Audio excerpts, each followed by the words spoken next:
जय होस्। ॐ श्रद्धा मेधां यस्य प्राज्ञ विद्या बुद्धिबलं श्रियम् आयुष्यं तेजारोग्यं देहि मे हव्यवाहन। अग्नये नमः। आज चाहिँ दिउँसो हाम्रो उज्जवल सरसँग कुरा भयो अनि छट्ट कुन विषयमा भन्दा मेरो मुखमा छट्ट अग्नि आइहाल्यो। अग्निको विषयमा भन्ने कुरा भयो हैन। अब यही विषयमा चाहिँ अलिकति चर्चा गरौँ भन्ने लाग्यो। अब सर्वप्रथम त सामान्यतया हामीले हेर्दाखेरि अग्नि भनेर हामी जुन शब्द प्रयोग गर्छौं चिन्छौं हैन। अब त्यसको चाहिँ कतिको प्रयोग आध्यात्मिक अथवा धार्मिक अथवा सांस्कृतिक अथवा आयुर्वेदिक यी कुराहरू कति कुरामा चाहिँ प्रयोग भएको छ भन्ने कुरामा सामान्य मैले मेरो बुद्धिले भ्याएसम्म चाहिँ मैले यहाँ चर्चा गर्ने प्रयास गर्नेछु। र अग्नि भन्नाले सर्वत्र प्रकाश एवं ताप प्रदान गर्ने हैन। सबै पुरुषार्थहरू धर्म अर्थ काम मोक्ष यी चारवटा पुरुषार्थहरूलाई चाहिँ प्रदान गर्ने अग्नि देवता चाहिँ मुख्य गरेर चाहिँ यज्ञको प्रदान रहनुहुन्छ अग्नि देवता। र यो चाहिँ अग्नि शब्दको व्युत्पत्ति गर्दै गर्दाखेरि चाहिँ अंज धातुबाट हैन, दह धातुबाट र नि चाहिँ धातुबाट चाहिँ हैन उपसर्ग पनि भनिन्छ। नि नयन धातुबाट चाहिँ अग्निको चाहिँ व्युत्पत्ति हुँदो रहेछ। अब अंज भनेको के त भन्दा प्रकाश दिने भनेर अंज धातुबाट बनियो। दह भनेको के त भन्दा ताप दिने भएर दह धातुबाट पनि चाहिँ अग्निलाई चाहिँ व्युत्पत्ति गरियो। र नि नयन अर्थात् यात्रा गराउने लैजाने हैन चाहिँ पुर्याउने अर्थमा नयन अर्थले चाहिँ अग्निको चाहिँ त्यहाँनेरि शब्द निष्पत्ति गरियो। अब अग्नि शब्द चाहिँ हाम्रो सर्वप्रथम वेदबाट चाहिँ वेदको चाहिँ पहिलो ऋचा जस्तै ऋग्वेदको पहिलो ऋचा अग्नि मिडे पुरोहितम जन्यस्य देव मृत्युजम होतारम रत्नधातमम भनेर चाहिँ अग्नि शब्दबाटै चाहिँ ऋग्वेदको चाहिँ पहिलो मन्त्रमा चाहिँ अग्नि शब्द प्रयोग भएको छ हैन।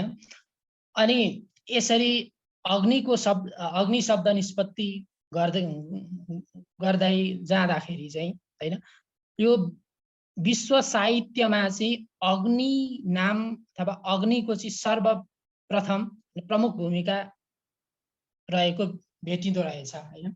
अब यसरी चाहिँ भृगु आदि गरेका हैन भृगु अंगिरा ऋषिहरूले अग्निको प्रार्थना गर्नुभएको प्रसंग पनि हाम्रा शास्त्रहरूमा भेटिन्छ। अब मैले यो शब्दलाई थोरै निष्पत्ति शब्द अग्नि शब्द चाहिँ मैले यहाँ बताउन प्रयास गरेँ।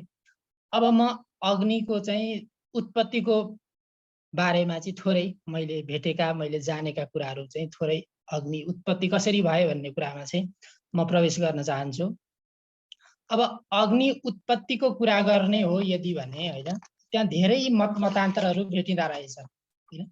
अब कस्तो रहेछ भने हाम्रा पुराणहरूले हैन कसैले ब्रह्माजी को पुत्र हैन कसैले भृगुसँग जोडेर कसैले चाहिँ वरुणका चाहिँ पुत्र आदि कुराहरू धेरै मतान्तर भेटिँदो रहेछ। अब त्यो मतान्तर भित्र नगइकिन मैले चाहिँ एउटा बाटोबाट चाहिँ यसलाई अगाडि बढाउने प्रयास गरेँ हैन।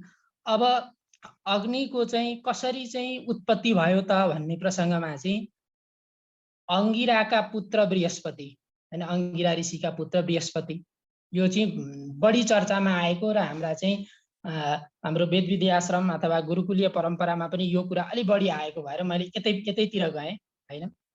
अंगिरा ऋषिका पुत्र बृहस्पति चन्द्रमसी नामकी कन्यासँग चाहिँ विवाह गरेको प्रसंग आउँदो रहेछ हैन। चन्द्रमसी नामको कन्यासँग विवाह गरे र त्यसबाट चाहिँ सम्यु नामको चाहिँ पुत्र जन्मियो हैन। अब सम्युलाई चाहिँ धर्मकी पुत्री हैन धर्मकी छोरी सत्यासँग विवाह गराइयो र सत्याबाट चाहिँ अग्नि नामको पुत्र हैन अग्निको चाहिँ उत्पत्ति भयो, जन्म भयो भन्ने प्रसङ्ग एउटा भेटियो। र अब अग्निको विवाह चाहिँ कोसँग भयो त भन्दा दक्ष प्रजापतिकी छोरी हैन, स्वाहा नाम गरेकी छोरी थिइन् र स्वाहासँग चाहिँ अग्निको विवाह भयो। अनि स्वाहाबाट चाहिँ अग्निले चाहिँ हामीले यज्ञ गर्दा अथवा हाम्रो जीवन नै यज्ञ हो, जन्मदेखि हैन मृत्युसम्मका संस्कारभित्र हाम्रा चाहिँ अग्निको चाहिँ विशेष महत्त्व रहेको छ। त्यसरी अग्निसँग चाहिँ स्वाहाको विवाह गरिसकेपछि स्वाहाका माध्यमबाट चाहिँ हविष्यान्नहरू चाहिँ देवताहरूलाई चाहिँ प्राप्त हुन थाल्यो। अब यसरी स्वाहाबाट चाहिँ देवताहरूलाई हामीले दिएको हविष्यान्नहरू प्राप्त हुने क्रममा चाहिँ अब अर्को एउटा मैले जोडेँ। र स्वाहा भनेको के हो त भन्दा सही रीतिबाट सही क्रमबाट चाहिँ पठाइनु अथवा पुर्याइनु अर्थमा चाहिँ स्वाहा भनेर चाहिँ हामीले यज्ञ गर्दा स्वाहाको नाम चाहिँ हामीले उच्चारण गर्छौँ हैन। अब यसरी भइसकेपछि अब स्वाहाबाट चाहिँ अब 3टा पुत्रहरू जन्मे। अग्निकी पत्नी स्वाहा, स्वाहाबाट चाहिँ पावक, पावमान र सूची नाम गरेका अग्निहरूको चाहिँ प्रादुर्भाव भयो, जन्म भयो। अब कतै कतै के पनि भेटिँदो रहेछ भने स्वारोचिस मनु जो द्वितीय मनु हुनुहुन्छ उहाँ पनि अग्निकै पुत्र भनेर पाइँदो रहेछ। अनि कार्तिकेय भगवान शिव पार्वतीको ज्येष्ठ पुत्रको रूपमा जुन हामी कार्तिकेय भन्छौँ, कार्तिकेय पनि अग्निकै पुत्र हुन् भनेर चाहिँ त्यो कुरा पनि भेटिँदो रहेछ। जे होस्, मैले यहाँ पावक, पावमान र सूची नाम गरेका चाहिँ अग्निका पुत्रहरूको कुरालाई मैले अगाडि बढाएँ। अनि यसरी चाहिँ अग्निका पुत्रहरू प्राकट्य भए र अग्निका ती 3 पुत्रहरूबाट फेरि अरू 45 प्रकारका नाम गरेका अग्निहरूको चाहिँ प्राकट्य भयो भन्ने कुरा पनि आउँदो रहेछ हैन। अब यसमा त हामीले विशेष गरेर यज्ञका क्रममा चाहिँ हैन विविध अग्निहरूको नाम चाहिँ हामीले भन्छौँ, नामहरू आउँछन्। जस्तै गर्भाधानको कर्म गर्दाखेरिका अग्निको नाम हैन, पुंसवन, सीमन्तोनयन, जातकर्म, अनि नामाकरण संस्कार आदि इत्यादिमा धेरै अग्निहरूको नामकरण गरिन्छ। पहिला अग्निको संस्कार गरिन्छ अनि मात्रै चाहिँ ती कर्महरू गरिन्छ। यस प्रकारले 49 प्रकारका अग्निहरू छन् भन्ने कुरा चाहिँ भेटिँदो रहेछ हैन। यसरी मैले चाहिँ अग्निको चाहिँ उत्पत्तिको बारेमा छोटो कुरा गरेर अब म अग्निको स्वरूपको बारेमा थोरै अलिकति जान्छु, त्यतापट्टि जान्छु। र अग्निको स्वरूप कस्तो छ भन्ने कुरामा चाहिँ विशेष गरेर यो अग्नि चाहिँ केसँग सम्बन्ध रहेछ भने यज्ञसँग सम्बन्धित रहेछ। अग्नि भन्ने बित्तिकै यज्ञसँग सम्बन्ध रहँदो रहेछ। चाहे हाम्रो घरको भान्साको मा पकाएको अन्न रूपी त्यो यज्ञ किन नहोस्, चाहे ठुल्ठुला यज्ञहरू हुन्छन् चाहिँ अग्निष्टोमा आदि गरेका यज्ञहरू हैन किन नहुन्, यी यज्ञहरूको चाहिँ यज्ञहरूसँग चाहिँ विशेष प्रकारले अग्निलाई जोडिँदो रहेछ। म पछि आउँछु, शरीरमा भएका हाम्रा जठराग्निहरूमा पनि म आउँछु। तर अहिले चाहिँ म यज्ञपट्टिको अग्निपट्टि चाहिँ मैले यहाँ प्रस्तुत गर्न चाहेँ। जस्तै अग्निको स्वरूप कस्तो छ त भन्ने क्रममा चाहिँ हाम्रो वेदले भन्दो रहेछ हैन। वेदको मन्त्र यो निरुक्तमा पनि यो उद्धृत गरिएको छ र यो शुक्ल यजुर्वेदमा पनि यो मन्त्र भेटिन्छ।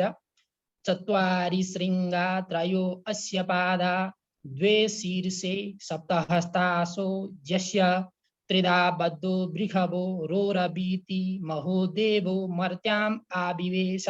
यसरी चाहिँ अग्निको चाहिँ स्वरूपको बारेमा वर्णन पाइँदो रहेछ हैन। चत्वारि शृङ्गा, 4वटा सिङ भएको अग्निको स्वरूप। 4वटा सिङ के हुन् त भन्दाखेरि ऋग, यजु, सामर, अथर्व 4 वेदलाई चाहिँ 4वटा सिङ अग्निका सिङ भनेर चाहिँ बताइँदो रहेछ, उल्लेख भएको रहेछ हैन। त्रयोअस्य पादा हैन। अब अग्निका खुट्टा चाहिँ 3टा खुट्टा छन्। ती खुट्टा के हुन् त भन्दा चाहिँ प्रात, मध्याह्न र सायं, यी 3टा काललाई चाहिँ अग्निका खुट्टाका रूपमा, पाउका रूपमा भेटियो। यो मन्त्रले त्यसो भन्यो। द्वे शीर्षे, 2टा शिर छन्। ती शिर चाहिँ के हुन् त भन्दा यज्ञको सुरुवाती क्रम र अन्तिम चाहिँ पूर्णाहुति गरिन्छ नि, यज्ञ परिपूर्ण गर्ने क्रमलाई चाहिँ शिर भनेर चाहिँ यज्ञको शिर भनेर मानियो। सप्तहस्ता, 7वटा हातहरू। सप्तस्वर जुन छन् गायत्री त्रिष्टुप जगत्या नुष्टुपङ्क्त्या सह बृहतुष्णी हा ककुप्सुचिभिः सम्यन तुत्वा। यो चाहिँ वेदको मन्त्र हो, शुक्लयजुर्वेदमा पनि छ। योमा चाहिँ के भनिएको छ भने गायत्री आदि गरेका 7 स्वरहरूको यो मन्त्रले वर्णन गर्छ। ती 7 वटा स्वरहरू चाहिँ अग्निका हातहरू हुन् भनेर यसरी परिकल्पना गरिएको भेटियो हैन। यसरी चाहिँ अग्निको चाहिँ हैन पाउको कुरा आयो, शिरको कुरा आयो हैन, यी चाहिँ हातका कुराहरू आए। अनि अब त्रिधाबद्ध 3टा रूपमा चाहिँ यो 3टा कुराले यसलाई बाँधेको छ हैन। यसमा चाहिँ कर्मकाण्ड यो अग्निलाई केले त भन्दा मन्त्र, ब्राह्मण र सूत्र यी 3टा कुराहरूले चाहिँ बेष्टित भएको छ। सूत्रलाई चाहिँ कर्मकाण्ड भनेर पनि बुझिन्छ, सजिलो रूपमा त्यसरी चिन्न सकिन्छ।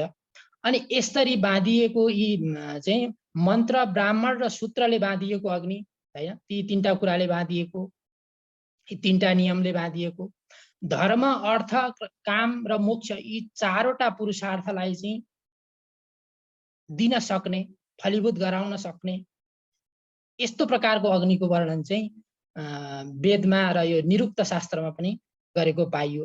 ऋग, यजु, साम, अथर्व यी 4वटा वेदले चाहिँ अग्निलाई चाहिँ अग्निको गुणगान गाएका प्रसङ्गहरू आउँछन्। अझ ऋग्वेदमा त 200 वटा सूक्त अग्निका छन्। अग्निको व्याख्या गर्ने क्रममा अग्निलाई चाहिँ अग्निको महत्व बुझाउने क्रममा चाहिँ 200 वटा सूक्तहरू छन् भन्ने कुरा त्यहाँ पाइन्छ। अब यसरी चाहिँ अग्निको स्वरूप वर्णन गरियो। अब चाहिँ अग्निका यसै गरी 7 वटा जिब्राहरू छन् भनेर बताइएको छ हैन। काली, कराली च मनोजवा च सुलोहिता चैव सुधूम्रवर्णा स्फुलिङ्गिनी विश्वरुचि च देवी लीलायमाना इति सप्तजिह्वा। 7 वटा जिह्वा भएको, 7 वटा जिब्रा भएको चाहिँ अग्निको परिकल्पना गरिएको रहेछ। काली, कराली, मनोजवा, सुलोहिता, धूम्रवर्णा, स्फुलिङ्गिनी, विश्वरुचि आदि गरिएका आदि नामहरूबाट चाहिँ 7 वटा जिह्वा भएको अग्नि देवता हुनुहुन्छ भन्ने कुरा चाहिँ हाम्रा शास्त्रहरूमा भेटिन्छ। यस्तो प्रकारले चाहिँ यो भागवतमा भागवतको 4th स्कन्धको 1 अध्यायको 60 श्लोकले पनि के भन्दो रहेछ भने पावकं पवमानं च शुचिं च हुत भोजनम भनेर चाहिँ त्यहाँ अघि मैले भनेको अग्निका पुत्रहरूको बारेमा चाहिँ त्यहाँ पनि वर्णन त्यहाँ आउँदो रहेछ हैन। अब यसरी चाहिँ अग्निको चाहिँ स्वरूपका बारेमा मैले केही कुरा चाहिँ यहाँहरूलाई मैले भने हैन। अब एउटा कथा के आउँदो रहेछ भने अग्निको बारेमा, जस्तै अग्निको पुत्र कार्तिकेय भनेर भनिन्छ। कार्तिकेयको बारेमा चाहिँ कुनै समयमा एउटा कुनैमा चाहिँ एउटा यो कथा भेटिन्छ हैन। गुरुहरूलाई सायद यो थाहा हुन्छ। यो कथा भन्दै गर्दा म छोटकरीमा भन्छु।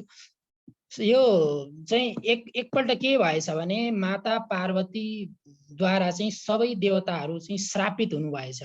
तिमीहरूका सन्तान नहुन्, पुत्रहरू नहुन् भनेर चाहिँ माता पार्वतीले श्राप दिनु भएछ। अब त्यो अवस्थामा चाहिँ सबै देवताहरू एकै ठाउँमा जम्मा हुनुभएको रहेछ। त्यतिखेर चाहिँ एकजना अग्निदेव चाहिँ त्यहाँ रहनु भएको रहेनछ। अग्निदेव चाहिँ त्यो समूहमा रहनु भएको रहेनछ। अनि अग्निदेव कहाँ आउनुहुन्थ्यो त भन्दाखेरि एउटा चाहिँ गङ्गामा गएर चाहिँ उहाँ चाहिँ विश्राम गर्नुभएको, लुक्नु भएको भन्ने प्रसङ्ग आउँदो रहेछ कथामा। त्यहाँ हुनुहुँदो रहेछ। अनि सबै देवताहरूमा त श्रापित भयो। श्रापित भइसकेपछि त अब देवतत्व र चाहिँ सुर र असुरको त द्वन्द्व भइरहने कुरा हाम्रो शास्त्रहरूले बताउँछन्। अब त्यहाँ असुरहरूले चाहिँ के गरे त भन्दाखेरि आफ्नो साम्राज्यलाई बढाउनका लागि, आफ्नो साम्राज्य चाहिँ फैलाउनका लागि चाहिँ देवताहरूसँग आक्रमण गर्न थाले, देवताहरूलाई चाहिँ आफ्नो अधीनमा राख्न थाले हैन, युद्ध गर्न थाले।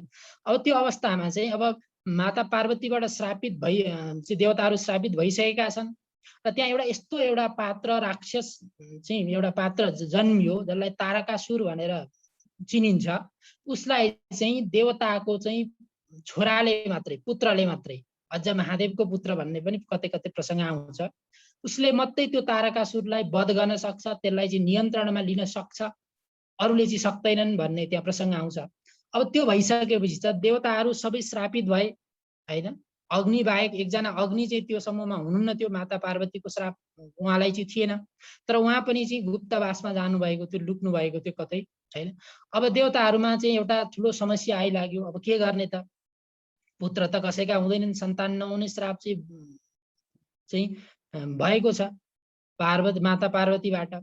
अब एकजना विकल्प एउटा मात्रै के निक्ल्यो भने अग्नि मात्रै हुनुहुन्छ, जो चाहिँ श्रापित हुनुहुन्न, उहाँकै चाहिँ सन्तानबाट मात्रै यो अब तारकासुर नाम गरेको राक्षसको चाहिँ लाई नियन्त्रण गर्न सकिन्छ, त्योभन्दा अर्को विकल्प छैन भन्ने भइसकेपछि सबै देवताहरूले चाहिँ अग्निलाई चाहिँ खोज्न जानुभयो, हैन। खोज्दै जाँदा अग्नि देवता त गङ्गाजीमा गएर चाहिँ लुक्नु भएको थियो। अब त्यो लुकेको क्रममा चाहिँ अब त्यहाँ चाहिँ कस्तो प्रसङ्ग आउँदो रहेछ भने, अब एउटा त्यहाँनिर चाहिँ भ्यागुतो त्यो जलजीव जुन हुन्छ जलमा रहेको, हैन, त्यो जीवले चाहिँ अग्निदेव यता यहाँ हुनुहुन्छ भनेर चाहिँ देवताहरूलाई देखाइदिएछ। देखाइदिएपछि अब देवताहरूले त्यहाँ देख्नुभयो, अग्निलाई चाहिँ आफ्नो चाहिँ निवेदन गर्न जान लाग्नु भएको थियो, हैन। अब त्यतिखेर कस्तो भएछ भने अग्निदेवलाई चाहिँ क्रोध आएछ। यसले म चाहिँ यसरी विश्राम गरिरहेको, म लुकिरहेकोलाई चाहिँ देखाउने भनेपछि उहाँलाई क्रोध आएछ र उहाँले श्राप दिनुभएछ, तिम्रो जिब्रो चाहिँ नहोस् है, तिमीले चाहिँ यो जुन बताउने लुकेकोलाई देखाउने काम गर्यौ, तिम्रो जिब्रो नहोस् भनेर चाहिँ अग्निदेवले चाहिँ त्यो चाहिँ भ्यागुतालाई चाहिँ श्राप दिनुभएको रहेछ। र भनिन्छ भ्यागुताको जिब्रो हुँदैन भनिन्छ। तर पनि पछि गएर फेरि देवताहरूको आशीर्वादबाट चाहिँ आवाज चाहिँ आउने तर जिब्रो नहुने भन्ने प्रसङ्ग भेटिँदो रहेछ। अनि फेरि त्यहाँबाट पनि फेरि अन्तर्ध्यान हुनुभयो अग्निदेव, फेरि चाहिँ उहाँ विश्रामका लागि गुप्तवासका लागि फेरि त्यहाँबाट निक्लिनु भयो, हैन। निक्लेर जाँदाखेरि चाहिँ एउटा अश्वक नाम गरेको उसमा चाहिँ गएर लुक्नु भएछ। अब त्यहाँ गएर लुक्नुभयो फेरि, र फेरि त्यहाँ देवताहरूले त फेरि खोज्न जानुभयो, किनभने समस्या थियो, समस्याको समाधान त गर्नुपर्ने थियो, हैन। अब खोज्दै जाँदाखेरि चाहिँ त्यहाँ चाहिँ हात्तीले देखाइदिएछ, त्यहाँनिर हुनुहुन्छ अग्निदेव, त्यहाँ लुकेर बस्नु भएको छ भनेर चाहिँ हात्तीले चाहिँ देखाइदिएछ। अब त्यहाँ पनि चाहिँ अग्निदेव चाहिँ कुपित हुनुभयो, उहाँलाई क्रोध आयो र उहाँले चाहिँ के गर्नुभयो भने त्यो हात्तीलाई पनि श्राप दिनुभयो, तिम्रो चाहिँ जिब्रो उल्टो होस्, हैन, उल्टो भएर जाओस् तिम्रो जिब्रो भनेर चाहिँ त्यहाँ श्राप दिनुभयो। र त्यो श्रापका कारण हात्तीको जिब्रो उल्टो हुन्छ भन्ने कुरा अहिले पनि सुनिन्छ, हैन, अहिले पनि देखिन्छ।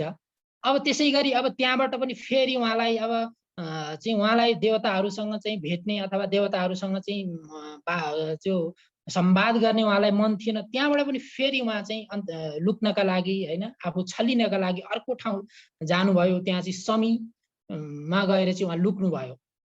अब लुक्ने क्रममा चाहिँ त्यतिखेर चाहिँ फेरि अब देवताहरू खोज्दै जानुभयो। अब खोज्दै जाँदाखेरि चाहिँ सुगाले चाहिँ देखाइदिएछ, अग्निदेव यहाँ लुक्नु भएको छ भनेर सुगाले देखाइदिएछ। सुगाले देखाइदिएपछि त फेरि त्यहाँ पनि कुपित भएर त्यही श्राप दिने कुरा भयो र तिम्रो पनि जिब्रो चाहिँ उल्टो भएर जाओस् भन्ने त्यहाँ श्राप दिनुभयो। अब चाहिँ उपाय लागेन। अब तपाईँहरूको समस्या के त भनेर चाहिँ अग्निदेवले देवताहरूसँग चाहिँ संवाद गर्नुभयो र तारकासुर नाम गरेको राक्षस छ, यसले चाहिँ देवताहरूलाई त्राही त्राही बनाएको छ, यसलाई चाहिँ अन्त्य गर्नु पर्यो भनेर चाहिँ देवताहरूले प्रार्थना गरिसकेपछि त्यहाँ प्रसङ्ग मैले यसलाई छोट्याउन चाहेँ र परेवाको रूप लिएर गएर शिवजी शिव पार्वती भए ठाउँमा गएर, हैन, शिवजीको रज त्यो प्रसङ्ग आउँछ, रज बीजलाई चाहिँ लिएर आएर चाहिँ त्यो परेवाले चाहिँ एउटा नदीमा, गङ्गा नदीमा चाहिँ विसर्जन गरिदियो। त्यो शिवजीको रजबीजलाई चाहिँ उसले सहन गर्न सकेन, हैन। अनि त्यस पछाडि त्यो चाहिँ गएर कृतिकाहरूले प्राप्त गरे। अनि त्यहाँबाट चाहिँ कार्तिकेयको जन्म भयो र कार्तिकेयबाट चाहिँ त्यो तारकासुरको वध भयो। ती अग्निका पुत्र हुन् भनेर व्याख्या गरेको भेटियो, हैन। कारण के त भन्दा अग्निले चाहिँ रजबीज, शिवजीको रजबीज लिएर आएर चाहिँ अग्निमा विसर्जन गरेका कारणले गर्दाखेरि चाहिँ त्यो चाहिँ अग्निको भन्ने कुरा पनि आउँदो रहेछ। फेरि वरुणको पनि हो भन्ने, किनभने त्यो जलबाट चाहिँ उत्पत्ति भएका हुन् नि त, कार्तिकेय जलबाट आएका हुन्। अनि फेरि शिवजीको भन्ने पनि यस्ता विविध चाहिँ तर्कहरू आउँदा रहेछन्, हैन।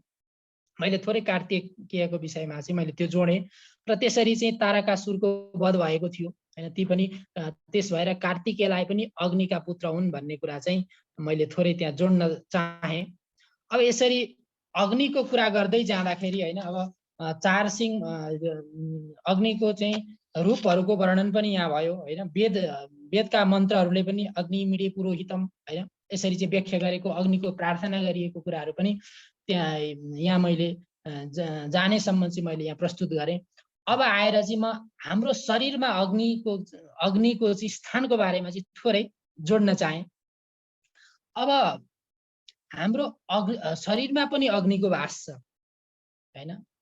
अब शरीरमा भएको अग्निले चाहिँ कसरी चाहिँ काम गरिरहेको हुन्छ भने हामीले ग्रहण गरेको भोजन होइन, भोजनलाई पचाएर रस बनाइदिने काम अग्निबाटै भएको हो होइन। रसबाट रक्त बनाउने काम, रक्तबाट मासु बनाउने काम होइन। मेद, अस्थि, मज्जा होइन, वीर्य आदि जति शरीरका सप्त धातुहरू छन् यी सबैलाई चाहिँ एउटा निचोरेर एउटा त्यसलाई चाहिँ निचोडको रूपमा चाहिँ पुर्याउने काम चाहिँ अग्निले नै गरेका छन् होइन। हाम्रो शरीरमा भएका अग्निका चाहिँ अग्नि तत्त्वहरूले चाहिँ गरेका छन्। र अग्रणी भवति होइन, ऋग्वेदको यो निरुक्तमा छ अग्रणी भवति होइन, अगाडि जानेवाला होइन। अग्ने ऋग्वेद हो, वायुर यजुर्वेद हो, आदित्यात् सामवेद। अग्निबाटै वेदको चाहिँ उत्पत्ति भएको, अग्निबाट ऋग्वेदको चाहिँ प्रादुर्भाव भएको होइन। अग्निले चाहिँ ऋग्वेदलाई चाहिँ संरक्षण गरेका भन्ने कुरा आउँछ भनेपछि अब ज्ञानको यदि संरक्षण अग्निबाट हुन्छ होइन, अग्नि ऋग्वेद हुन्छ भने त्यहाँ त पक्कै पनि होइन त्यहाँ एउटा परमात्माको अंश पनि त्यहाँ भित्र छ भन्ने अर्थमा चाहिँ मैले यहाँ थोरै जोड्न खोजेँ। अग्निलाई परमात्माको रूपमा पनि चाहिँ चित्रण गरिएको वेदान्तीहरूले चाहिँ त्यसरी व्याख्या गरेको पाइन्छ। अब समग्रमा मैले यहाँ के भन्न चाहेँ भने ऋग्वेदबाट चाहिँ अग्निको चाहिँ आगमन भयो होइन। वायुर यजुर्वेद आदित्यात् सामवेद, वायुबाट यजुर्वेद आदित्यबाट सामवेद भन्ने कुरा यहाँ थोरै मैले जोडेँ। र यसरी चाहिँ अग्निका कुराहरू चाहिँ यहाँ आए। हाम्रो शरीरमा पनि विविध खालका चाहिँ अग्निहरू रहेका हुन्छन् होइन। यो आयुर्वेदले पनि यसमा व्याख्या गरेको भेटियो। र अग्निको काम चाहिँ के भने अग्निले चाहिँ व्यापकता बनाउने काम अग्निले गर्दो रहेछ होइन। अग्निबाटै चाहिँ वृद्धिको क्रम, व्यापकताको क्रम चाहिँ अग्निबाट आउँदो रहेछ। एउटा उदाहरणका लागि मैले के पस्किन चाहेँ भने एउटा खोर्सानी जुन हुन्छ होइन, त्यो खोर्सानी जुन हुन्छ हामीले एकजनाले होइन एउटा खोर्सानी खायौँ भने त्यो हामीलाई मात्रै पिरो हुन्छ होइन, हाम्रो मुखलाई हाम्रो जिह्वालाई मात्रै पिरो हुन्छ। तर त्यही एउटा खोर्सानी अग्निमा राखिदिनुस्, त्यो चाहिँ गाउँभरि अथवा त्यो जहाँ वरिपरि धेरैजनालाई चाहिँ त्यसले के गर्छ त भन्दाखेरि पिरो बनाइदिन्छ होइन। त्यसको दाहा, त्यसको चाहिँ ज्वलन चाहिँ पुर्याइदिन्छ। भनेपछि त्यो के का कारणले चाहिँ त्यस्तो भयो त भन्दा अग्निका कारणबाटै त्यो व्यापक भयो होइन।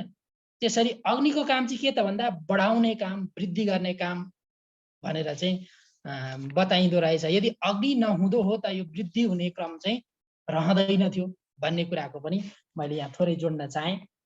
र यसरी चाहिँ भन्दै गर्दाखेरि अब मैले थोरै यज्ञका अब विशेष गरेर चाहिँ अग्नि चाहिँ यज्ञमै जोडिने रहेछ होइन। यज्ञमै जोडिने हुँदाखेरि चाहिँ मैले यज्ञकै कुराहरू अलि बढी भन्नुपर्छ होइन। किनभने अब यो कर्म पनि होइन एउटा चाहिँ हाम्रो चाहिँ एउटा कर्म पनि हाम्रा लागि महत्त्वपूर्ण छ होइन। कर्म नगरिकन त ज्ञान हुँदैन, ज्ञान नभई कर्म हुँदैन। यो एक परिपूरक हुन् होइन, मैले यसरी भन्न चाहेँ। अब यसरी अग्नि यसरी पैदा हुँदा भइसकेपछि अग्नि के हो त भन्दा अग्निले व्यापकता प्रदान गर्ने काम गर्छ, यसले फैलाउने काम गर्छ भन्ने अर्थमा त्यो आयो। र अर्को कुरा अब विविध अग्निका धेरै नामहरू रहेछन् होइन। अब पितृकर्म गर्दा विश्वदेव नामले उच्चारण गरिँदो रहेछ। प्रलय हुन आँट्यो भने संवर्तक नामको अग्नि भनेर भनिँदो रहेछ होइन। अब भोजन एउटा चाहिँ रोचक कुरा के छ भने हाम्रा घरमा हामीले भोजन बनाउँछौँ नि होइन, यसको पनि त नाम छ नि त। के नाम हो त?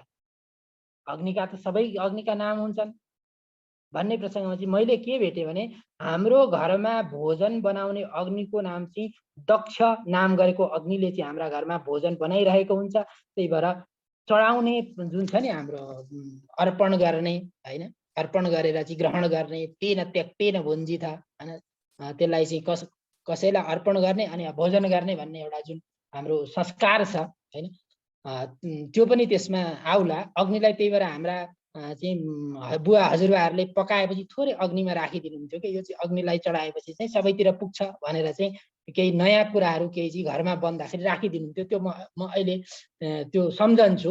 सायद यही दक्ष नामको अग्निलाई तृप्त गराउनका लागि चाहिँ त्यसरी चाहिँ अग्निमा चाहिँ चढाउनु हुँदो रहेछ। अनि यसै गरी हाम्रो घरमा बल्ने दियो त्यहाँ पनि अग्नि हुन्छन्, त्यसलाई कृष्णपथ नाम गरेको चाहिँ अग्निले चाहिँ दियो प्रज्वलित गर्नु हुँदो रहेछ।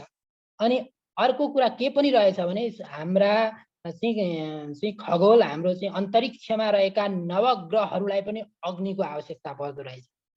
प्रत्येक ग्रहहरूलाई चाहिँ छुट्टा छुट्टै नाम गरेको अग्नि चाहिँ छुट्याइएको रहेछ। यहाँ मैले थोरै भन्न चाहे। सूर्यलाई कपिल, चन्द्रमालाई पिङ्गल हैन, पिङ्गल नामको अग्नि, मङ्गललाई धूमकेतु, बुधलाई जठर, बृहस्पतिलाई सिखी, शुक्रलाई हटक हैन, शनिलाई महातेज, राहु र केतुलाई हुतासन नाम गरेको अग्नि चाहिँ त्यहाँ चाहिँ छुट्याइएको रहेछ हैन। अन्तरिक्षलाई पनि अग्नि चाहिने, अन्तरिक्षमा रहेका ग्रह मण्डललाई पनि अग्नि चाहिने, यस्तो रहस्य रहेछ। हाम्रो शरीर हाम्रो जीवलाई त चाहिहाल्यो, हामीभन्दा शक्तिशाली अन्तरिक्षमा रहेका ग्रहमण्डल आदिलाई पनि अग्निको चाहिँ विशेष आवश्यकता पर्दो रहेछ। हुन त पञ्चतत्त्वबाट यो संसार सृष्टि भएको हो, तर अग्निको व्याख्या गर्दै जाँदा, अग्निको बारेमा खोज गर्दै जाँदा, व्याख्या त नभनौँ चिन्तन गर्दै जाँदा, खोज गर्दै जाँदा, जिज्ञासाहरू चाहिँ ल्याउँदै जाँदा चाहिँ नवग्रहमा पनि चाहिँ छुट्टा छुट्टै नामका अग्निहरूलाई छुट्याएको रहेछ भन्ने कुरा चाहिँ भेटियो।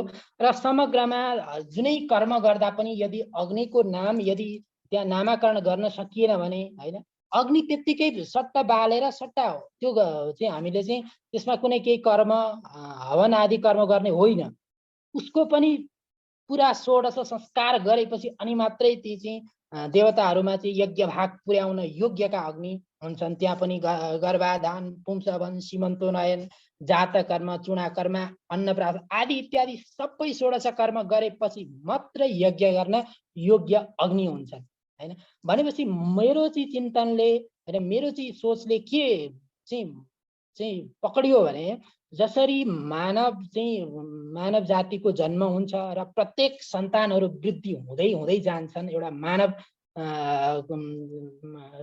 समुदायमा चाहिँ जसरी नाम राखिन्छ त्यसै गरी अग्निको पनि त्यस्तै स्वरूप हुँदो रहेछ। प्रत्येक कर्ममा त्यहाँ उत्पन्न हुँदै जान्छन्, तिनीहरूको संस्कार हुँदै जान्छ, नामाकरण हुँदै जान्छ, कर्म निर्धारण हुँदै जान्छ हैन। कुन अग्निले के कर्म गर्ने भन्ने कुरा चाहिँ व्यापक वृद्धि हुँदै जाँदो रहेछ भन्ने कुरा चाहिँ मैले आफ्नो चाहिँ मैले त्यो सोचमा चाहिँ मलाई त्यो पसेको छ।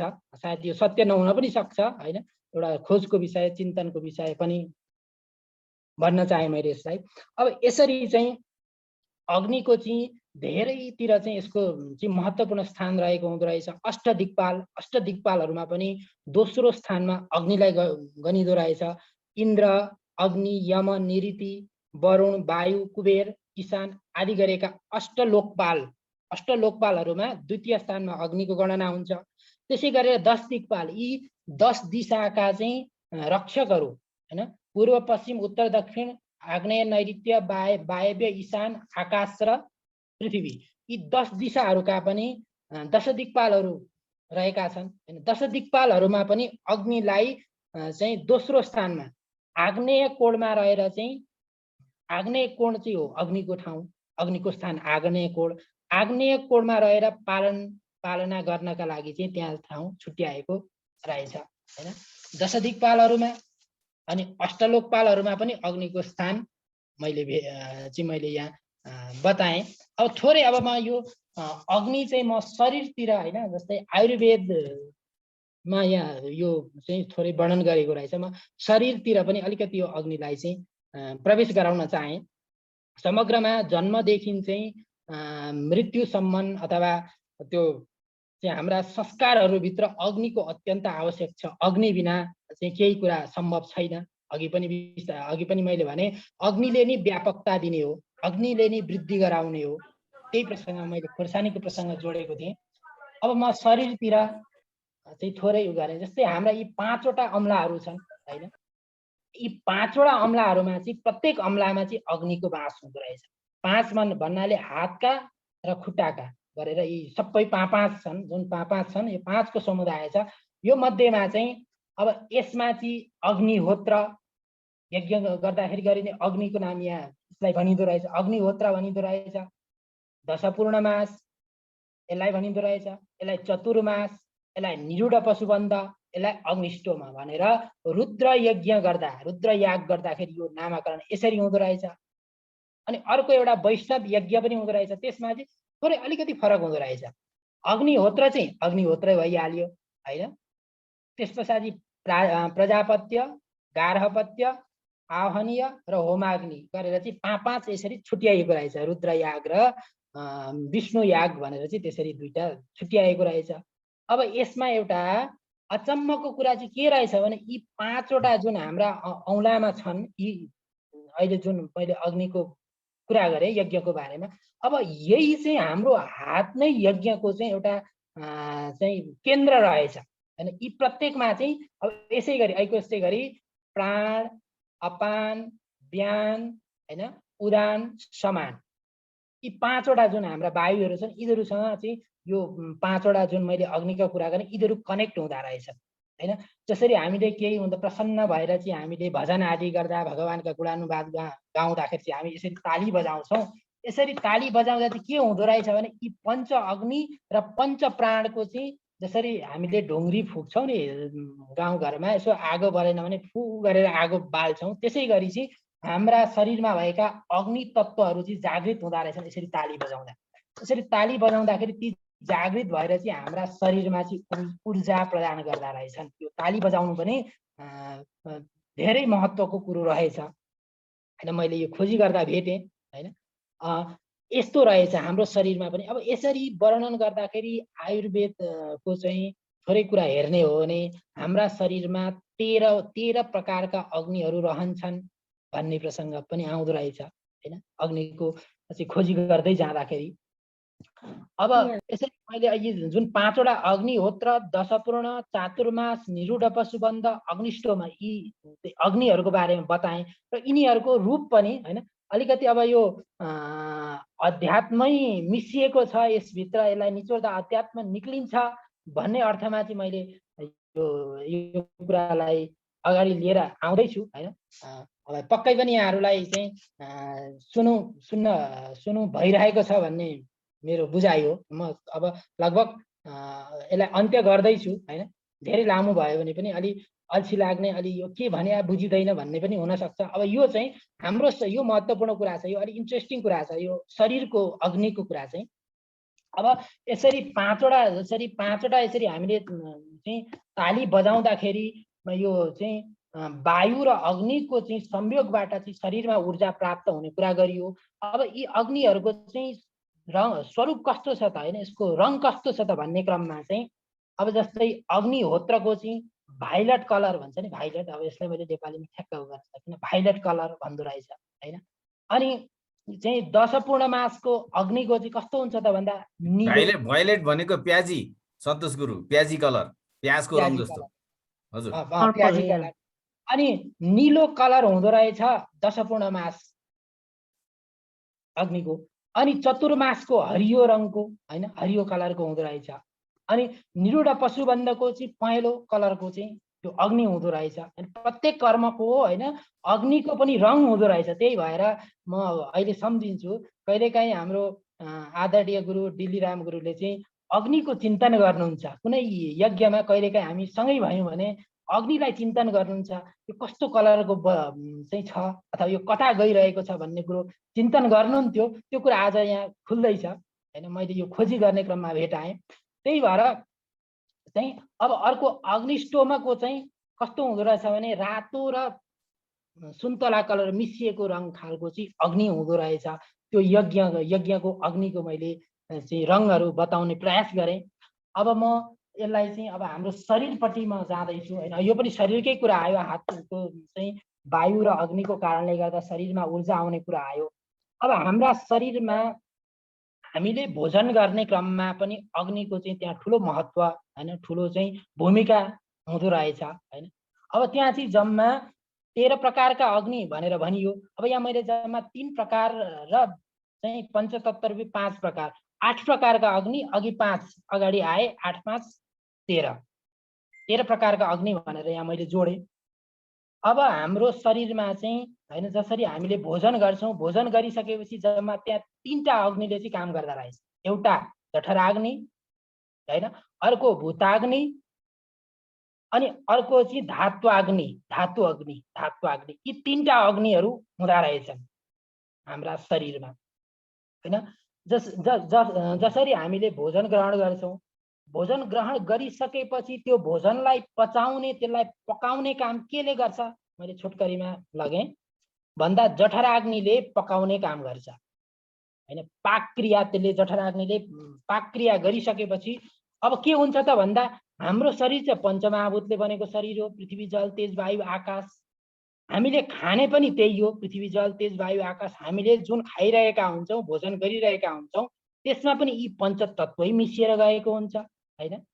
हुन्छ नि त। अब जलमा चाहिँ हाम्रो जल हुन्छ, पृथ्वीमा चाहिँ अब चामल आदि इत्यादि हुन्छन्, तेज, वायु, तातो, चिसो आदि इत्यादि सबै पञ्चतत्वै नै खाइरहेका हुन्छौँ हामीले। हाम्रो शरीर पनि पञ्चतत्वले बनेको हो हैन। अब यसलाई भित्र गएपछि यसलाई चाहिँ फिल्टर गर्नु पर्यो अथवा यसलाई एकरूपता दिनु पर्यो हैन। बाहिरको पञ्चतत्व र हाम्रो शरीरको पञ्चतत्व त अलिक फरक छ नि त। तत्व त एउटै हो तर अलिक फरक, गुण अलिक फरक छ। तत्व एउटै भए पनि गुण अलिक फरक भएको भएर त्यो दुईटालाई एकीकृत गर्नका लागि चाहिँ जठराग्निले पाचन, त्यसलाई पकाइसकेपछि चाहिँ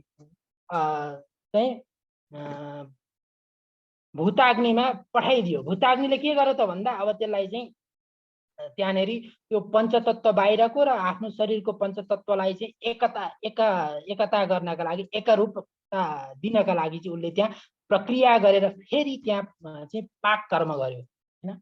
अब पाक कर्म गरिसकेपछि अब के भयो त भन्दा त्यहाँ द्रव्य हैन, द्रव्य बन्यो नि त। पाक गरिसकेपछि के बन्छ भन्दा द्रव्य बन्छ, रस भन्छ। जुन हामीले केही कुरा पकायौँ भने त त्यसबाट आउँछ द्रव्य, आउँछ, त्यो द्रव्य बन्यो हैन। अब त्यो द्रव्यलाई पनि अब के गर्नु पर्यो त भन्दा फिल्टर गर्नु पर्यो। त्यहाँ दुई खालका द्रव्यहरू बने हैन। एउटा प्रसाद रूप द्रव्य बन्यो, एउटा कीट रूप द्रव्य बन्यो। अब प्रसाद रूप द्रव्य चाहिँ शरीरका लागि चाहिने भयो। कीट रूप द्रव्य चाहिँ के गर्नु पर्यो त भन्दा त्यसलाई चाहिँ विसर्जन गर्नुपर्ने भयो। अब त्यो विसर्जन गर्ने चाहिँ प्रक्रिया केले गर्छ त भन्दा धातु अग्निले गर्ने भयो। धातु अग्नि, जुन 3टा अग्निको कुरा भइरहेको छ, अब धातु अग्निले के गर्ने भयो भने त्यो प्रसाद रूपी द्रव्य छ त्यसलाई चाहिँ राखिदिने भयो हैन। र अर्को चाहिँ जुन ठोस वस्तु छ हैन, त्यो कीट रूप चाहिँ द्रव्य छ त्यसलाई चाहिँ विसर्जन चाहिँ मलको रूपमा चाहिँ शरीरबाट बाहिर पठाउने चाहिँ कर्म गर्ने भयो हैन। यसरी मैले आज यो अग्निका बारेमा यसरी व्याख्या गरिरहँदा शरीरका यी 3टा जठराग्नि, भूताग्नि र धातु अग्नि, यी आयुर्वेदमा चाहिँ यो कुरा भेटिँदो रहेछ। यो कुरा पनि यहाँ मैले निवेदन गरेँ। समग्रमा अग्निको चाहिँ हाम्रो जीवनमा विशेष महत्त्व रहेको हुँदो रहेछ हैन। विशेष महत्त्व राख्छ अग्निले। यदि अग्नि नहुँदो हो त यो विस्तार हुने थिएन हैन। विस्तार गर्ने काम अग्निले गर्ने रहेछ। पञ्चमहाभूत हुन त पञ्चमहाभूत भनेर चाहिँ सुरुमै आइसकेको छ हैन। जस्तै प्रकृति बन्यो, महतत्व बन्यो हैन। महतत्वबाट अहङ्कार, अहङ्कारबाट चाहिँ पञ्चतत्व, पञ्चतन्मात्रा हुँदै हुँदै माथि नै त आइसकेको छ। तर ती अग्निले आउँदै गर्दा चाहिँ कस्तो प्रकारको अग्निले कसरी काम गर्छ भन्ने कुरामा चाहिँ मैले थोरै यहाँ मैले भेटेका कुराहरू यहाँहरूलाई निवेदन गर्न चाहेँ। र अग्निलाई आत्मा स्वरूप हैन, त्यो परमात्मा तत्त्वको रूपमा पनि वेदान्तीहरूले व्याख्या गरेको पाइन्छ। अग्नि भनेको त्यो आत्मा तत्त्व हो। जसरी यज्ञ गरिसकेपछि अरू सबै वस्तुहरू खरानी भएर जान्छन्, मात्र त्यही अग्नि चाहिँ अग्नि रहन्छ हैन, अग्निले खरानी बनाउँछ। त्यस्तै यो संसारका विषय भोगहरू, विषय वासनाहरू पनि एक दिन खरानी भएर जाने हुन्। यो शरीर पनि खरानी भएर जाने हो हैन। त्यो अग्नि चाहिँ एउटा साक्षात आत्मा तत्त्व हो भनेर त्यो ज्योति स्वरूपको रूपमा पनि वेदान्तीहरूले व्याख्या गरेको सुन्न पाइन्छ। कतै कतै व्याख्या हुन्छ हैन। यसरी चाहिँ मैले अग्निका बारेमा केही कुराहरू चाहिँ निवेदन गर्न खोजेँ हैन। यो सबै कुराहरू सत्य नहुन पनि सक्छ, किनभने यो खोजको विषय, अनुसन्धानको विषय हुन्छ, आफ्नो आफ्नो व्याख्या पनि हुनसक्छ। मैले जहाँ जहाँ भेटेँ होइन, भरिसके चाहिँ चुरो कुरोलाई ल्याउन खोजेँ होइन। मेरो बल, मेरो बुद्धिले जति भ्यायो मैले त्यति सङ्कलन गरेँ, खोजेँ, भेटेँ र मैले यहाँ पस्किएँ। मैले यति नै निवेदन गरेँ। ओम पूर्णमदः पूर्णमिदं पूर्णात् पूर्णमुदच्यते पूर्णस्य पूर्णमादाय पूर्णमेवावशिष्यते। हरि ओम तत्सत्। धन्यवाद सन्तोष गुरु, अग्निदेवको बारेमा कस्तो मजासँग व्याख्या गरिदिनु भयो। अघि मलाई चाहिँ एउटा सानो कुरा त्यहाँ के लागिरहेको थियो भने यो द्रव हो या द्रव्य हो, द्रव्य भन्नुभयो जस्तो सुने मैले। त्यो द्रव हुनुपर्ने हो, द्रव्य नभएर हो कि जस्तो लाग्छ मलाई। अब त्यो मलाई त्यो भाषागत मेरो ज्ञान कमी भएर पनि हुनसक्छ होइन। अघि त्यहाँ द्रवमा द्रव्य भएको हो कि जस्तो चाहिँ मलाई लागेको मात्रै हो। हुन सक्छ त्यो। हजुर, अब मैले यहाँ लेख्ने क्रम, उच्चारण गर्ने क्रममा त्यसलाई अलिकति हुनु। अनि अर्को कुरा चाहिँ यहाँले अब यस्तो मिठोसँग भन्नुभयो यो अग्निको रङहरूको उसमा भोइलेटदेखि लिएर गएर रेड कलरसम्म, त्यो चाहिँ हाम्रो मानिसको शरीरमा हुने 7वटा चक्रहरूमा ठ्याक्कै त्यस्तै कलर भेटिन्छ। त्यो सप्तचक्र 7वटा चाहिँ चक्रमा 6वटा चक्रमा विशेष गरेर 7औं चक्रमा चाहिँ सहस्रासमा त्यो देखिँदैन। र भोइलेट कलर चाहिँ आज्ञा चक्रमा, नीलो कलर चाहिँ विशुद्ध चक्रमा, हरियो कलर चाहिँ अनाहत चक्रमा, अनि पहेँलो कलर चाहिँ मणिपुर चक्रमा, त्यसपछि सुन्तला रङको पिङ्क कलरको चक्र चाहिँ स्वाधिष्ठानमा, र अनि रातो रङको चाहिँ मूलाधारमा यो भेटिन्छ। यहाँले भनिरहँदाखेरि मानिसको हाम्रो यो 7वटा चक्रमा, यो 6वटा षट चक्रमा हुने अग्निस्वरूप त्यहाँ हामीले पाउँछौँ। यसरी चित्रण गरिएको छ, हामीले पाउँछौँ भन्दा नि चित्रण गरिएको छ। कतिले साक्षात्कार गर्नुभयो होला, कतिले नगर्नुभयो होला। गर्नुभएका जनहरूको त्यो अनुभव होला, नगर्नुभएकोहरूले चाहिँ अब बिस्तारै गर्नुहुन्छ भन्ने मैले गर्छु।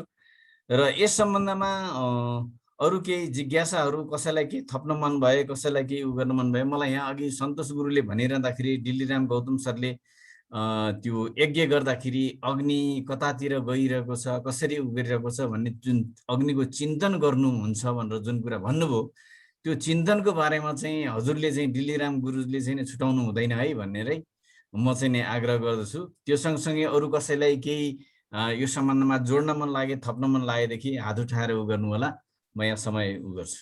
हस्, बलबहादुर सर। साह्रै हाम्रो सन्तोष गुरुले यति मिठोसँग चाहिँ अग्निको बयान गर्नुभयो, त्यो त अब एकदम राम्रो छ।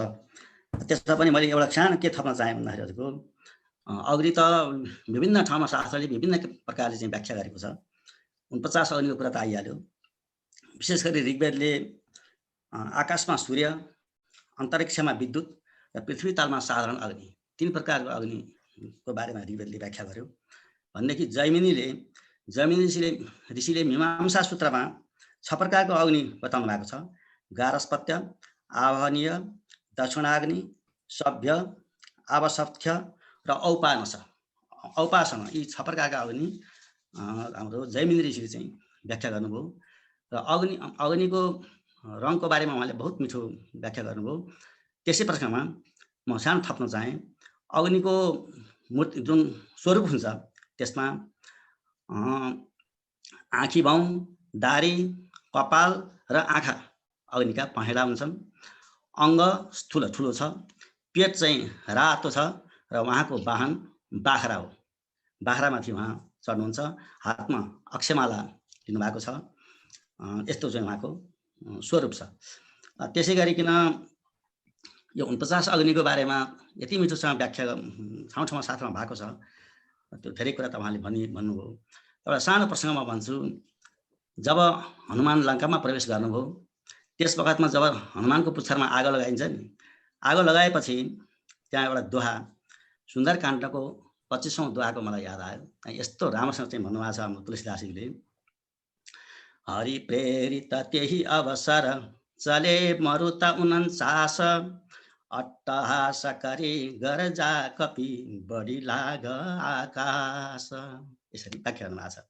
भगवानका प्रेरणाले जब भगवानको भक्त हनुमानका पुच्छारमा आगो लगाइदिएपछि हरिका प्रेरणाले 49 वायु चाहिँ लङ्कामा आएर यति चाहिँ अट्टहास गरेर चाहिँ सारा दगदग गराइदिए कि छोरै समयमा विभीषणको घर बाहेक सम्पूर्ण लङ्का ध्वस्त भयो। यसरी पनि 49 वायुको एकत्रको रूपमा पृथ्वीमा आएको एउटै त्यो देखिन्छ। त्यसरी चाहिँ पनि 49 अग्नि 49 अग्नि 49 अग्नि आज हामीले अग्निकै कुरो छ नि त। 49 प्रकारका अग्नि हरि प्रेरित त्यही अवसर चले मरुत 49 अट्टहास करी गर्जा कपि बढी लाग आकाश। यसरी चाहिँ तुलसीदासले व्याख्या गर्नुभएको छ। अति राम्रो चाहिँ आज प्रसङ्ग श्रवण गर्न पाइयो। हाम्रो सन्तोष गुरुप्रति आभार प्रकट गर्छु। ल यति नै मैले राखेँ हजुर। हस्, धन्यवाद कार्की सर। अरू कसैले केही बताउन चाहनुहुन्छ भनेदेखि हात उठाउनु होला। म यहाँ एउटा सानो चाहिँ प्रसङ्ग चाहिँ म राख्दछु, जसले बताए पनि यदि कसैलाई थाहा छ भनेदेखि उहाँले बताइदिनु होला। एउटा जठराग्निको बारेमा त सन्तोष गुरुले बताउनु भयो। त्यो सँगसँगै मैले सुनेको अर्को दावाग्नि र अर्को बडावाग्नि भन्ने चाहिँ नि अर्को दुईटा अग्निका नामहरू छन्, अग्निको स्वरूपहरू छ भनेर भनिन्छ हजुर हैन। त्यसको मैले जानेको भनौँ हजुर। त्यसको बारेमा पनि बताइदिनु होला। सम्वर्तक अग्नि त गुरुले भन्नुभयो। प्रलयकाल जब हुन्छ त्यस अवस्थामा चाहिँ सम्वर्तक नामहरूको अग्नि आउँदछ। जब भोजन बनाउने घरको अग्नि त दक्ष अग्नि भइहाल्यो।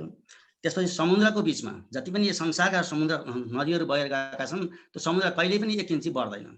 किन बढ्दैन त भन्दाखेरि समुद्रको बिचमा चाहिँ बडवाना नाम गरेको अग्नि छ, जसले चाहिँ त्यो समुद्रको पानी तताएर आकाशमा उडाउने काम गर्दछन्।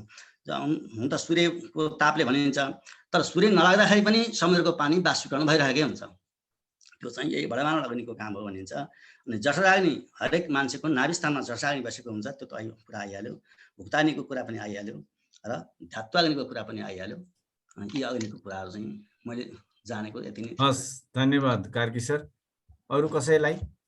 यहाँ भक्तिनारायण घिमिरेजी हजुर अनम्युट गरेर बोल्नु होला। ल सर एकछिन है, अब उहाँले उठाइहाल्नु भयो पहिला।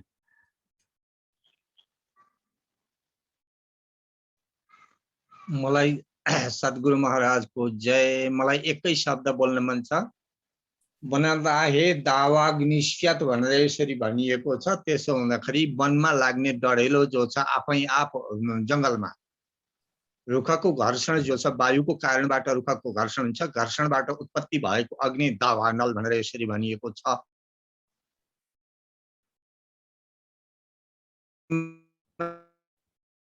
अरू सबै व्याख्या भइसकेको छ। म यति।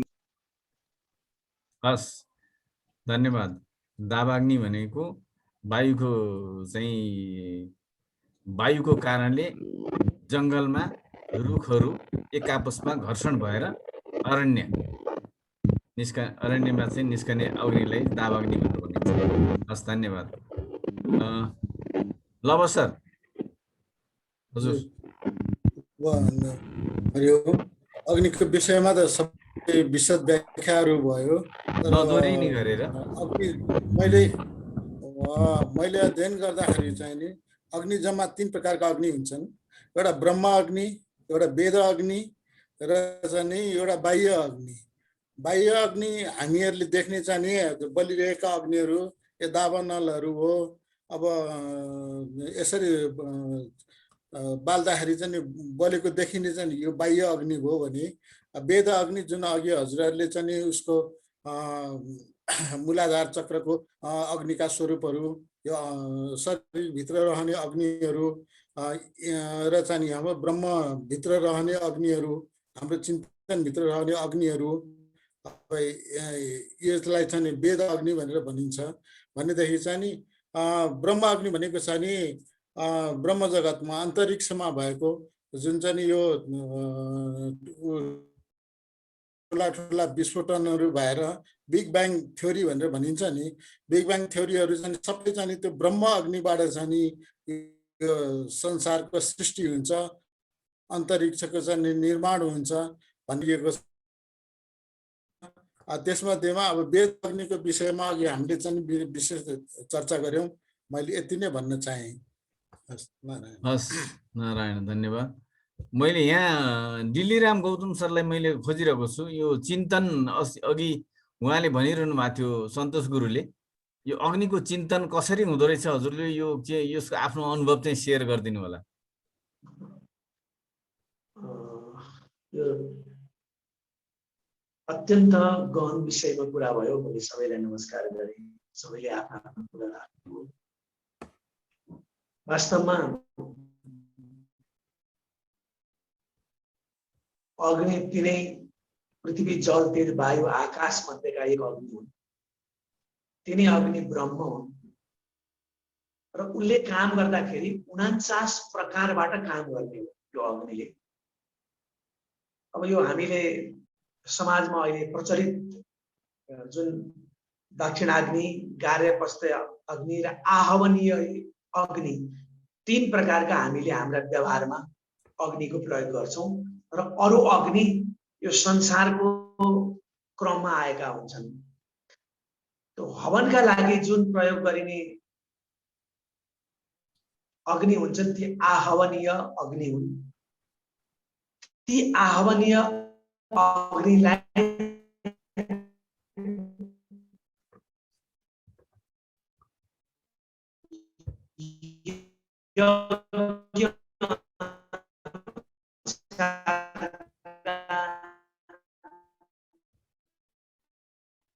दिल्ली गुरु हजुरको भिडियो अफ गरेर कुरा बोल्नु पर्छ कि क्या हो?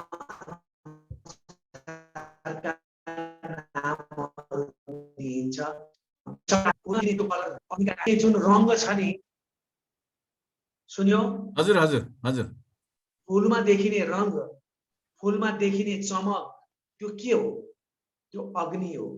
हाम्रो अनुहारमा जुन चमक देखिन्छ, जुन स्वरूप देखिन्छ, त्यो के हो? त्यो अग्नि हो।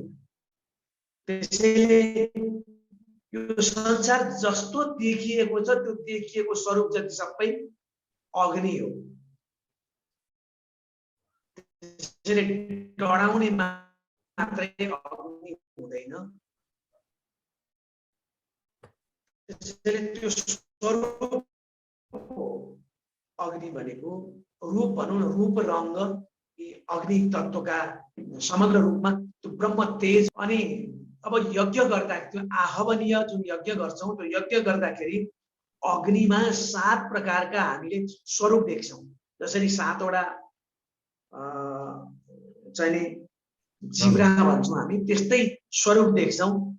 त्यो ठूलो कुरा त मैले गरे होइन, तर त्यो काहीँ हामी यज्ञमा जाँदाखेरि अग्नि दायाँ घुम्छ कि बायाँ घुम्छ यो हाम्रो लागि साह्रै ठूलो कुरा रहेछ। अनि त्यसले जो यज्ञकर्तालाई अनि गुरुहरूलाई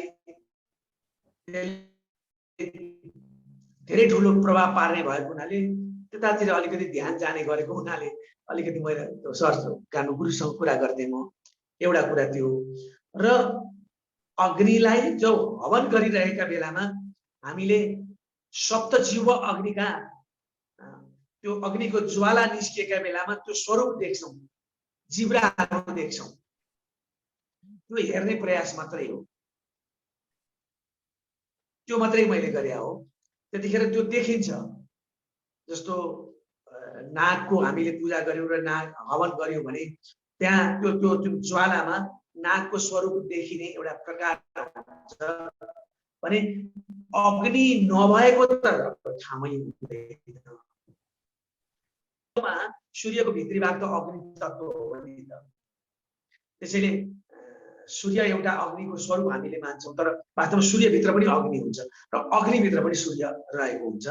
त्यसैले देखिने संसारका समग्र देखिने चिजहरू स्वरूप जति अग्नि भए, त्यसैले हवन गरेका बेलामा चरु हवन गरेको बेलामा जुन अग्निको स्वरूप आउँछ, त्यतिखेर जब रातो बल्न सुरु गर्छ त्यो बेलामा अलिकति हामीले गरेको यज्ञमा त्रुटि भएको अथवा कतै नपुगिरहेको, के पुगेन, त्यहाँ वस्तु शुद्ध भएन कि, कर्ता शुद्ध भएन कि, ब्राह्मण शुद्ध भएन कि भन्ने कुरा हामी त्यसबाट अनुमान गर्न सक्छौं।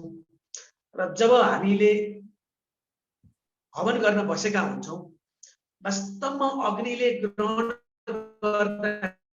ग्रहण गर्ने कुरा चाहिँ शुद्धतालाई बढी ग्रहण गर्ने भएको हुनाले जलाउन त सबै जलाउँछ, त्यहाँ अन्तिममा कतिपय ठाउँमा होम गरिसकेपछि मान्छेले त्यहाँबाट टपरा पनि लगेर हालिदिन्छ के नबुझ्दाखेरि त्यस्तो हुन्छ त्यसले ल्याउने अनर्थ उसले बुझ्दैन त्यसैले त्यस कुरालाई हामीले हेर्ने प्रयास गर्छौँ जस्तो पहेँलो अग्नि जुन अग्निको स्वरूप सुन जस्तो बनेर जब आउँछ त्यतिखेर हामीले गरेको यज्ञ पूर्ण हुन्छ त्यसैले त्यो अग्नितिर हामी फर्किनुको कारण चाहिँ मन्त्र शुद्धि ब्राह्मणको चाहिँ भाव शुद्धि अनि हवन गर्ने वस्तु शुद्धिको प्रक्रियाहरूसँग जोडेर मैले यज्ञ गरेको ठाउँमा अग्निलाई हेर्ने गर्छु कहिले कहिले अग्नि चाहिँ नीलो वर्णमा जब त्यहाँ देखा पर्छ त्यो नीलो वर्णमा जब त्यो अग्नि देखा पर्दाखेरि अलि बढी नै शुभ हुने बढी नै राम्रो हुने देखिन्छ र अग्निमा जब त्यो रातो हुँदा हुँदै कालोपन पनि देखिन्छ कहिले अब यो भन्ने हुने हो नहुने हो मैले अब जिज्ञासा भएको हुनाले भने त्यो जब त्यो रातो अग्नि बलिरहेका बेलामा त्यहाँ कालो मिसिएर जब आइरहन्छ भने त्यो यज्ञले कतै न कतै त्यहाँ अलिकति अनिष्टता देखाइरहेको हुन्छ कुन उद्देश्यले त्यो यज्ञ गरिरहेको छ हैन जस्तो अब यसलाई कुरा नगरौँ कसैले ऐत सोचेर पनि गरेका हुन्छन् त्यो अग्निमा त्यो रातो वर्ण भएको बेलामा कालो मिसिएको त्यो ज्वाला हामीले जब देख्छौँ भने त्यहाँ अनिष्टता छ रातो बल्यो भने पनि सहजता छैन जब त्यो सुन जस्तो भएर बल्छ पहेँलो बल्छ जब त्यहाँबाट त्यो कलर चाहिँ निलो निलो निलो निलो देखिन थाल्छ त्यहाँ चाहिँ हामीले गरेका यज्ञहरू पूर्ण हुन्छन् भन्ने चाहिँ अब मैले गरेको अध्ययन मैले गुरुहरूबाट पाएको शिक्षा दीक्षा भएको हुनाले अलिकति बढी अब हामी चाहिँ हरेक कर्म अग्निसँग जोडिएर गर्ने भएको हुनाले ती अग्निका प्रभावलाई हेर्ने कुरा हो र ती अग्निका ज्वालामा देखिने जस्तो तपाईँले मजाले हवन गरेको बेलामा अग्निको फोटो खिच्नुहोस् त्यहाँ सबै कुरा देख्न सकिन्छ धेरै कुरा देख्न सकिन्छ त्यहाँ स्वरूपहरू बनेका हुन्छन् र त्यो कल्पना यथार्थमा ती कुराहरू देखिन्छन् ती भएको हुनाले त्यो गरे मात्रै हो ठुलो मेरो रिसर्च होइन यो तर जगतमा अग्नि हामीले प्रयोग गर्ने अग्नि 3 प्रकारका अग्नि मैले अघि भनिहालेँ र 3 प्रकारका मध्ये तिनीका अनेक त्यो अब आहवनीय यज्ञ के अरे अग्निका थुप्रै प्रकारका नामहरू छँदैछन् तिनीबाट यो जगत देखिएको छ तिनीबाट यो जगतको संहार भएको छ र यो शरीरलाई जलाउने शरीर अग्नि नै कालो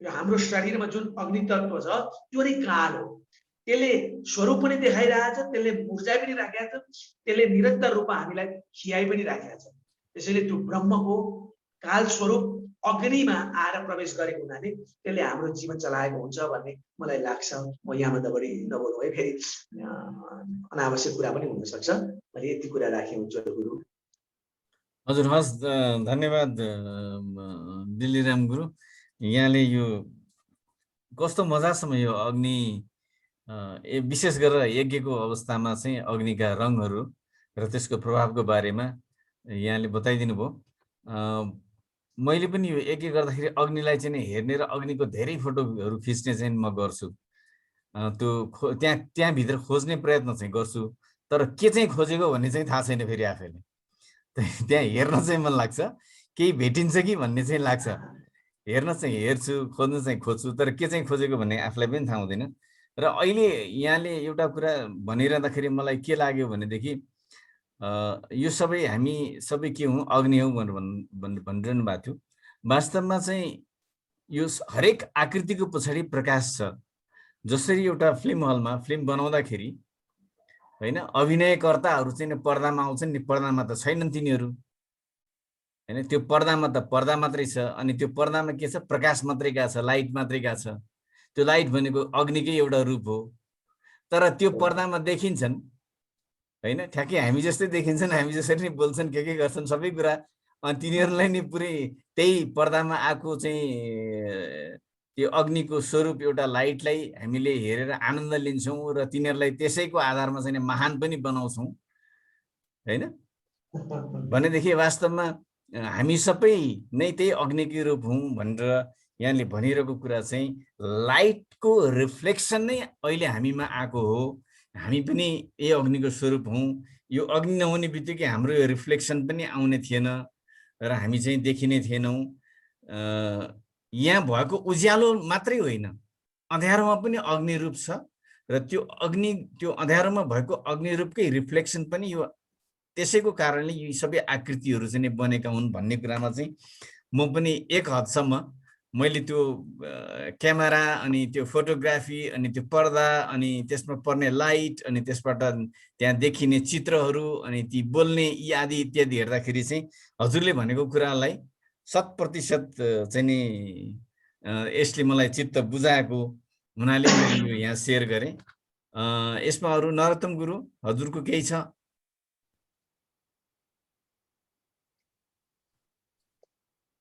सबै गुरुहरुमा सर्वप्रथम नमन हैन। अब आजको यो जुन विषय उठानको कुरा छ, यो अग्निको विषयमा चाहिँ एकदम राम्रो विषय उठाउनु भएको छ। यति मिठो, यति आनन्द मन्त्रमुग्ध भएर सुने है। अब यसमा चाहिँ गुरुहरुलाई धेरै धेरै नमन। अरू विषयहरुको बारेमा पनि अब हामी सोचौँला हैन। अहिले त खासै झट्ट यो विषय भनेर जुन अघि उज्जवल सरले उठाउनु भएको आकाश, वायु यिनीहरूको पनि हामीलाई जान्न जरुरी छ। किनभनेदेखि अग्निको बारेमा हामीले खालि अग्नि होम गर्छौँ भन्ने मात्र थाहा थियो। अग्निको होम लिनुपर्छ, पकाएको अग्निलाई पहिला पोडो सार्नुपर्छ भनेर मम्मीहरूले जुन भन्नुहुन्थ्यो त्यो त थाहा थियो। तर अग्निको यति धेरै जुन कलरको कुराहरू आयो हैन, होम गर्दाखेरि कलरको कुराहरू भयो। अग्निको त्यति धेरै जहाँ तहीँ अग्नि रहेछ हामीलाई थाहा थिएन त्यो कुरा। जब आज गुरुहरूबाट यति मिठो तरिकाले बताइदिनु भयो कि आजीवन स्मरण हुने गरी, त्यो क्षणिक मात्र होइन कि आजीवन स्मरण हुने गरी यति मिठो तरिकाले सबै गुरुहरूले यसरी बताइदिनु भयो। यसमा चाहिँ धेरै धेरै खुसी लाग्यो आजको यो विषय उठानको उसमा पनि। यस्तै विषयहरू आउँदै गयो भने हामी जस्तो भर्खरै सुरु गरेका शिष्यहरूलाई चाहिँ बुझ्नलाई सजिलो हुन्थ्यो। यस्तो विषयहरूको चाहिँ आओस्, हामी पनि कोसिस गर्नेछौँ। र प्रवचनै दिने उसमा त पुगेका छैनौँ हामीहरू। अब शान्ति जिज्ञासाहरू चाहिँ राख्ने कोसिस गर्नेछौँ। आजको चाहिँ एकदम खुसी लाग्यो, रमाइलो पनि लाग्यो र ज्ञानमूलक पनि छ, यो जान्न आवश्यक पनि छ। त्यसकारण धेरै धेरै धन्यवाद। हवस् त हजुरलाई। हस्, धन्यवाद दुर्गा म्याडम। अरू कसैलाई? सुरेश सर, नेत्र सर, लक्ष्मीजी, ताराजी, विद्या मेम। मलाई राम्रो लाग्यो आजको होइन सत्सङ्ग। अनि जस स्वर संस्कारको बारेमा गुरुले पहिलोचोटि यसो कुरा उठाइहाल्नु भयो, त्यसको बारेमा अरू थोरै जानकारी अझै पाए हुन्थ्यो। षोडश संस्कार है त। हस् गुरु, कुनै दिन यसको समय मिलाउँला हैन, षोडश संस्कार। अनि त्यो दिनमा चाहिँ हजुर नछुट्नु होला, म खबर गर्छु। आज षोडश संस्कारको हुँदैछ भनेर हजुर नछुट्नु होला है त। हस् हस्, धन्यवाद। अनि अरू है मैले फेरि एउटा सानो कुरा जोड्न चाहे। अरू भिडियोहरू पनि मैले युट्युबबाट हेरिरहेको छु हैन। हजुर, एकदम राम्रो छ। हामी यसरी बाहिर बस्नेहरूको लागि पनि त्यो एउटै मालामा धागोमा गाँस्ने काम चाहिँ गर्नुभएको छ यहाँहरूले। त्यो चाहिँ धेरै धेरै खुसीको कुरा हो हाम्रो लागि चाहिँ। हजुर, यो भिडियो यहाँ दुर्गा चाहिँ यसलाई चाहिँ कन्टिन्युटी दिइराखौँ। हजुर, हस्। हाम्रो समय लगभग सकिएको छ। सबैलाई धेरै धेरै धन्यवाद र चाहिँ एकदमै हृदयदेखि नै नमन गर्दछु। यहाँ हाम्रो लव सर कता हुनुहुन्छ? लव कुमार सर, मैले हजुरलाई हेरिरहेको छु। लव सर, अनम्युट गरेर हजुरले आफ्नो चाहिँ बाणीबाट चाहिँ बिदा। आज अग्निको विषयमा राम्रो व्याख्या भयो र अग्निको विषयमा मैले पनि अध्ययन गर्दाखेरि असाध्यै प्रभावित भएर मैले 4-5 लाइन कविताहरू पनि कोरेको थिएँ। त्यसमध्येमा म 2टा लाइन चाहिँ नि हजुरहरूलाई सुनाएर म चाहिँ आफ्नो समापन गर्छु। यो सारा सृष्टि अग्नि हो परमेश्वर, अग्निको राप त्यो पोल्ने देवी हो शक्तिश्वर। हस्, यति 2 लाइन मात्र मैले सुनाएँ। मैले धेरै लेखेको छु यो विषयमा। यो सबै हामीले ब्रह्माण्डमा जति पनि ढुङ्गा माटो काठ पानी समुद्र नदी नाला हिमालहरू सबै देख्छौँ सबै अग्नि हुन् हामी सबै अग्निका चाहिँ सन्तति हौ यति भन्दै म आफ्नो समापनको चाहिँ अगाडि बढाउँछु ओम अघिल्लो जन्ममा हेर आर्जेको शुभ कर्मले मनुष्य जन्म हो हाम्रो साँचो हो सबले बुझे तसर्थ सबले कर्म सर्वजन हितमा हुने सोच राखे ठुलो धर्म हुन्छ है बिनती गरे। नारायण।